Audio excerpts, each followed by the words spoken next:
I want you to give a quick update on what's going on with Jeffrey Marsh. I know I said that I'm going to stay out of it. You really should have stayed out of it, but you didn't. And so here we are. And I want to talk about this. I am not a member of the LGBTQIA plus community.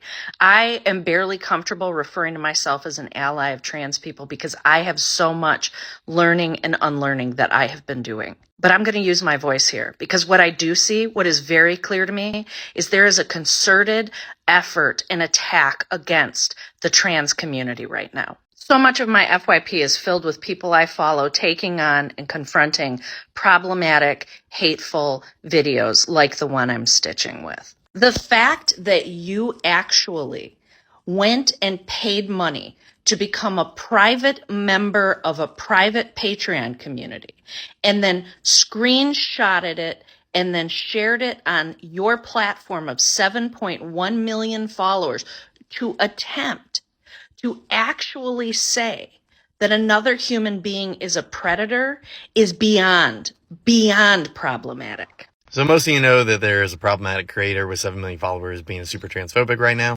This person right here. I only talked about their behavior. And I became transphobic? What? You are selectively editing videos of a non-binary person to make it look like they are child predators when they are not. And you don't understand why that is considered transphobic. Well, let me tell you why.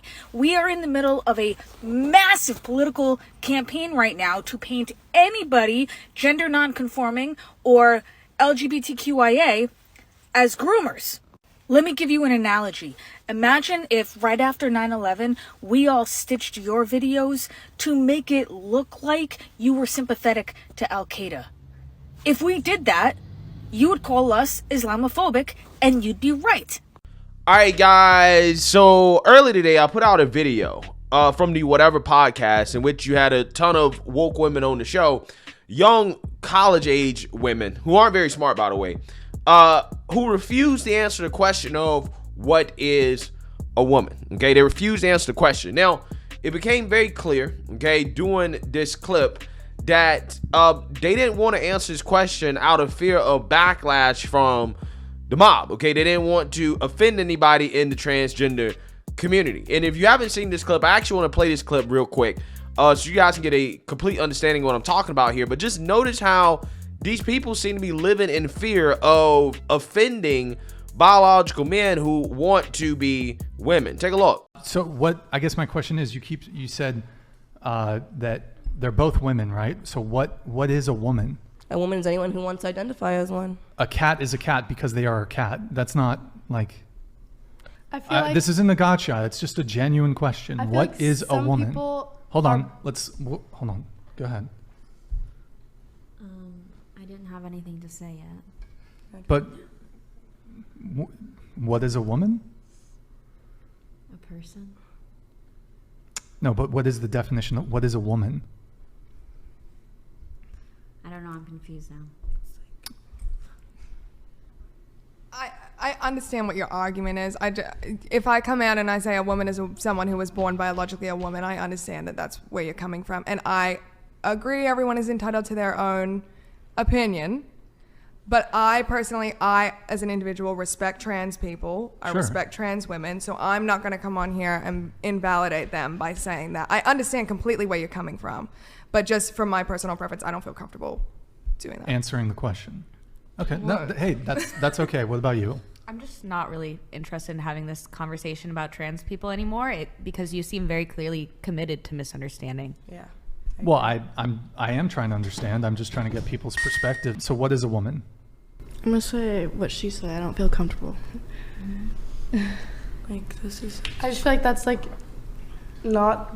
I don't know. I feel like there's a better question that could be asked in this situation. We all respect the trans community enough and like invalidating that, like telling they believe that they are a woman or they're a man, transgender, whatever, and invalidating that's not our position. It's not our place to say what they can and can't be. Yeah, so you seen that, you heard that.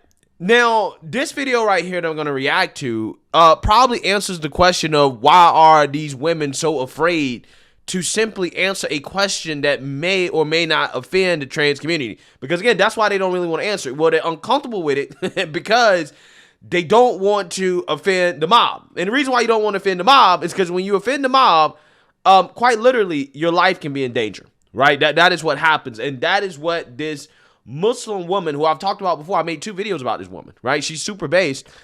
She made some videos exposing Jeffrey Marsh, who happens to be a non-binary LGBTQ influencer on TikTok, who is putting out, or was putting out, some very questionable content in which he was encouraging children to not discuss certain topics with their parents, like their sexuality. And he was trying to have private conversations with children on his Patreon and to get them away from their parents. Now, for what reason? We really don't know. That's up for speculation. But this woman just called him out and said, hey, this is wrong. You should not be doing this. You should not be trying to have private conversations with children about sex, okay, and other topics like that. Now, do we know for sure if that is happening?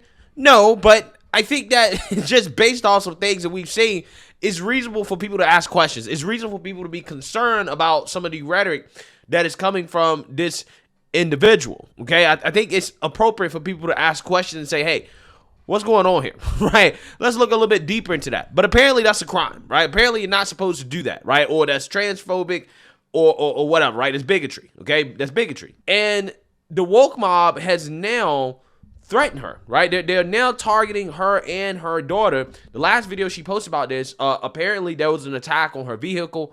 And now, again, she's in tears because they are allegedly targeting her daughter. And it's videos like this that I think are a prime example of why a lot of women do not speak up in regards to what is currently happening with this transgender situation. So without further ado, let's go ahead and get into it.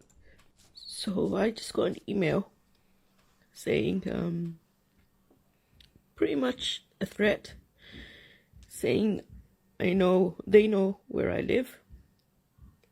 And what scares me the most is they have got my daughter's details on the email, like what time I leave to drop them to school, pick them up. And it's not a coincidence because both of my daughters, they go to 2 different schools, so they know. They've given the school details and everything. So yeah, my daughters are involved now in this. As some of you might know, that my car was damaged in this whole thing. I was getting not very nice videos and now emails with a lot of details on that email. So I'm done. I don't want to do anything. I'm not going to talk about Jeffrey Marsh. I've deleted everything, removed it.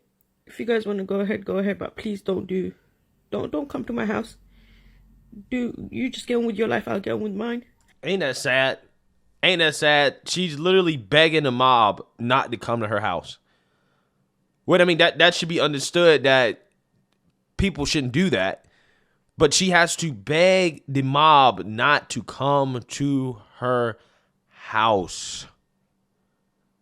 It is that sad, right? The harassment is that bad where this woman feels like her life is in danger. She got 2 kids. I would imagine that she's married. Okay, I wonder what her husband thinks about all of this. Okay, I'm not necessarily sure. If I was her husband, I would have her on TikTok, bending over to the mob and begging for mercy and forgiveness. I'm not necessarily sure if this is the route to go. But yeah, this is why women don't speak out. This is why they don't say anything, because these far left extremists always resort to threats of violence when they don't get their way. It's like I told you guys, this is a 3-step process. First is accusing you of some type of bigotry or hate, right? In this case, transphobia or whatever, or, homophobia, whatever. And then it moves to, well, your bigotry is harming us, right? It's harming us or it's causing us harm. Therefore, you must capitulate to what we want or else, right?